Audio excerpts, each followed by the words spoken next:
오늘 우리가 읽은 성경 본문인 여호수아서 마지막 장 1절부터 9절 마지막 절까지의 내용을 한마디로 조리면 이렇게 말할 수 있습니다. 성도는 어떤 환난 중에도 하나님을 의지함으로 하나님의 은혜를 얻는 자이다. 성도는 어떤 환난 중에도 하나님을 의지함으로 하나님의 은혜를 얻는 자이다 말해주고 있습니다. 호세아서 1장부터 14장까지의 내용을 전체 조려놓으면 그 핵심이 하나님의 신실한 사랑인 것을 보게 됩니다. 호세아의 9번째 설교에 해당되는 이 14장의 이야기는 크게 두 가지를 이야기합니다. 먼저 1절부터 3절까지는 환난 중에라도 돌아오라, 회개하라는 이야기입니다. 그리고 4절부터 마지막 9절까지는 회개함으로 하나님의 구원을 얻으라는 것입니다. 진정한 회개가 있을 때 우리는 하나님의 구원을 얻게 되는 것을 보게 됩니다. 호세아라는 단어가 여호수아라고 하는 단어와 같은 의미죠. 구원하다, 그런 뜻입니다. 구원이란 자기 자신 스스로를 구원한다고 말하지 않습니다. 구원은 3인칭 시점입니다. 누군가가 나를 구원해내는 것이죠. 그래서 이것은 하나님이 우리를 구원해내시는 내용이라고 볼 수 있습니다. 누가 구원받습니까? 회개하는 자입니다. 우리는 이 앞전에 보면 이스라엘이 무참히 그리고 처참한 환경과 상황을 겪었던 것을 보게 됩니다. 그러나 하나님은 그 중에서도 남은 자들, 즉 하나님께 돌아온 자들이 하나님 앞에 엎드릴 때 하나님은 그들의 죄악이 하나님 앞에 사해달라고 구하는 그때 그들의 입술에서 감사의 찬송이 터져나올 것이라고 말합니다. 환난 중에도 돌아오는 자들은 무엇을 하는 자들입니까? 돌아온다는 말이 무슨 말입니까? 그들은 3절에 보면 큰 나라를 의지하지 않는 것입니다. 그들은 인간적인 군사적 힘을 의지하지 않는 것입니다. 그들은 더 이상 우상을 의지하지 않는 것입니다. 이 하나님과의 서약, 그 이유는 바로 하나님의 긍휼을 얻기 때문입니다.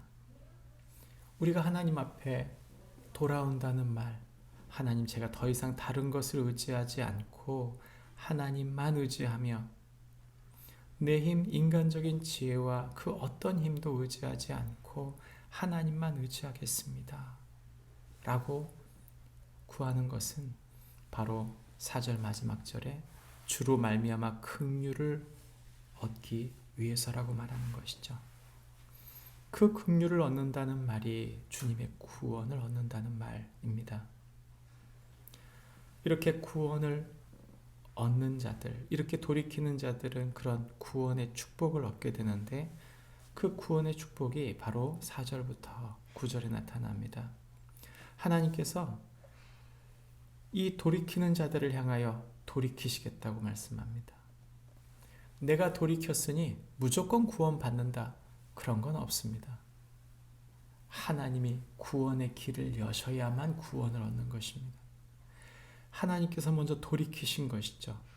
그러므로 성경은 4절에 내가 그들의 반역을 고치고라고 말합니다. 그들의 반역을 고친다는 말은 하나님께서 먼저 그들을 향해 마음을 여셨다는 뜻입니다. 그리고 주님은 과감하게 사랑하십니다. 그렇게 사랑할 때 하나님의 사랑을 받은 사람들은 이처럼 변화된다고 말합니다. 그것은 이슬과 같은 것, 또는 백합화 같은 것, 또는 백향목 같은 것이라고 말합니다. 무슨 말입니까? 이슬은 매일매일 무엇인가를 소생하게 만드는 생명력을 말합니다. 백합화는 아름다움과 순결을 뜻합니다. 그리고 백향목은 흔들림 없는 견고한 그 뿌리로 견고한 능력을 상징합니다. 예수 믿는 사람들, 하나님께 돌아와 그 구원을 받은 사람들이 어떤 사람들입니까? 그 생명력이, 그 순결이, 그 견고한 능력이 그들 속에 있다고 성경은 말하는 것이죠. 은혜를 입은 하나님의 백성은 이처럼 아름다운 모습을 회복할 것이라고 말하는 것입니다. 그들은 마치 그 은혜의 그늘 아래서 푸른 농장을 갖는 사람들 같고, 그들은 그 푸른 포도원 안에 향기 나는 사람들과 같다. 성경은 7절에서 그렇게 말해줍니다. 그러므로 하나님만 바라고 우상을 버리며 하나님의 영으로 그 열매를 풍성히 맺는 사람이라고 8절은 말해줍니다. 그러면서 이 호세아서는 우리에게 9절에서 질문하며 나갑니다. 누가 지혜 있으며 누가 총명이 있으며 누가 정직한 의인인가? 그것은 바로 여호와의 도를 인하여 정직하여 그 의인으로서 그 길을 다니는 사람이다 라고 말해주면서 오늘 성경의 말씀을 마칩니다. 오늘 성경에 나오는 이 이야기는 예수님께서 하신 이야기와 같은 결을 갖습니다. 예수님께서는 요한복음 7장 38절 말씀에서 우리에게 이렇게 말씀해 주셨습니다. 7장 38절과 39절입니다.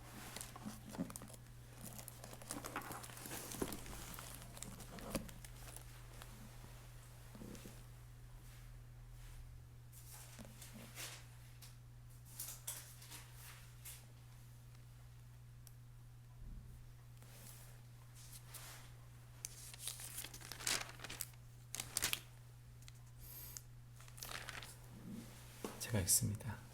내가 하늘에서 내려온 것은 내 뜻을 행하려 함이 아니요 나를 보내신 이의 뜻을 행하려 함이니라.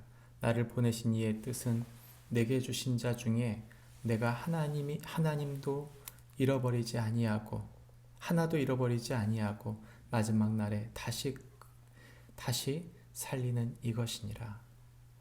내 아버지의 뜻은 아들을 보고 믿는 자마다 영생을 얻는 이것이니 마지막 날에 내가 이를 다시 살리리라 하시니라.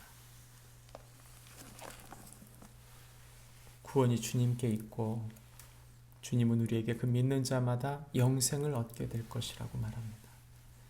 주님이 우리의 구원자이심을 믿고 우리를 신실하게 사랑하셔서 하나님이 인간이 되어 이 땅에 오셔서 인간의 모든 죄를 씻기 위해 그들이 돌이키게 하기 위해 구원을 얻게 하기 위해 십자가를 지신 주님, 그 예수님을 우리의 마음에 받고 그 마음 중심에 나의 주, 나의 왕으로 섬기는 오늘 하루가 되어지기를 주님의 이름으로 축복합니다. 기도하겠습니다. 하나님 아버지, 우리는 두 마음을 품어 바람난 여인과 같습니다. 하나님만을 섬기지 못하여 그 욕망을 이기지 못하여 마음 중심에 하나님을 잃어버린 사람들입니다. 그럼에도 불구하고 주님이 신실한 사랑으로 우리를 사랑하기 위하여 호세아가 고멜을 찾듯이 하나님께서 이스라엘 백성을 찾듯이 예수님이 우리를 찾아오셨습니다.